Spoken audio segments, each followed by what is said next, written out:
त्याचं आपल्या हातात आहे. पण आपल्या हातात नेमकं त्या उत्पन्नाचा भाव नाही. म्हणजे जसं बाकी कंपन्या समजा आता हा गॉगल आहे ना, गॉगल हा, हा ज्यांना बनविला ना मित्रांनो, याचा भाव ठरवायचा अधिकार त्या व्यक्तीला आहे. आता जसं समजा आता एखादं आता हे फळ आहे बघा, ही मोसंबी आहे बघा.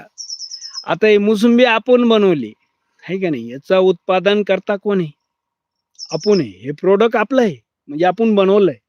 यासाठी आपण जसं याला ज्या कंपनीवाल्यानं पैसा लावला, याला बनवायसाठी लेबर लावलं, काय त्याचं जे असेल ते, तसं आपण याला बी बनवायला काही गोष्टी केल्या.